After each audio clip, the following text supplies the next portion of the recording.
I suffered dreadfully, and no one cares." "Rubbish, Henry," snorted James. "You don't work hard enough."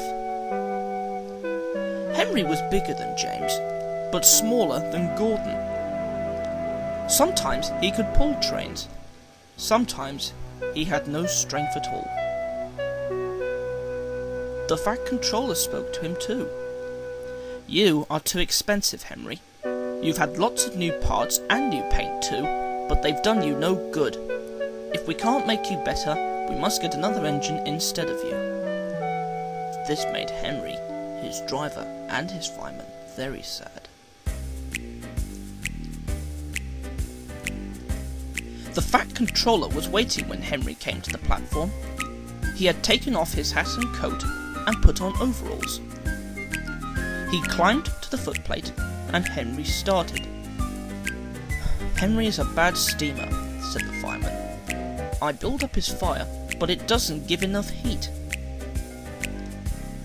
Henry tried very hard, but it was no good. He had not enough steam, and they stopped outside Edgewood Station. "Oh dear," thought Henry sadly, "I shall have to go away."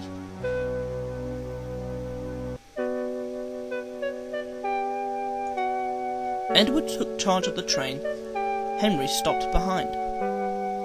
"What do you think is wrong, fireman?" asked the Fat Controller. The fireman mopped his face. "Excuse me, sir," he answered, "but the coal is wrong. We've had a poor lot lately, and today it's worse. The other engines can manage. They have big fireboxes. Henry's is small and can't make the heat. With Welsh coal, he'd be a different engine." "It's expensive," said the Fat Controller thoughtfully, "but Henry must have a fair chance. James shall go and fetch some."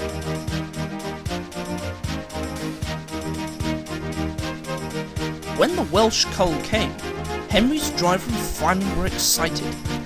"Now we'll show them, Henry, old fellow." They carefully oiled all his joints and polished his brass till it shone like gold. His fire had already been lit, so the fireman made it carefully. He put large lumps of coal like a wall round the outside. Then he covered the glowing middle part with smaller lumps. "You're spoiling my fire," complained Henry. "Wait and see," said the fireman. "We'll have a roaring fire, just when we want it."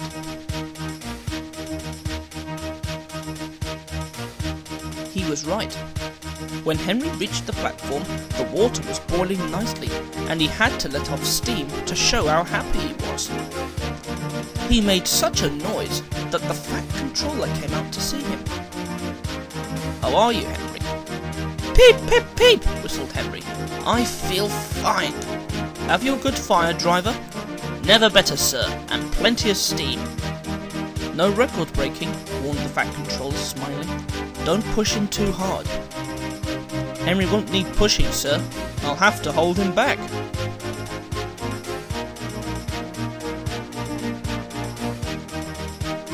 Henry had a lovely day. He had never felt so well in his life. He wanted to go fast, but his driver wouldn't let him. "Steady, old fellow," he would say. "There's plenty of time." They arrived early at the junction. "Where have you been, lazybones?" asked Henry when Thomas puffed in. "Oh, I can't wait for dawdling tank engines like you. Goodbye." "Whoosh!" said Thomas to Annie and Clarabelle as Henry disappeared. "Have you ever seen anything like it?" Both Annie and Clarabelle agreed that they never had.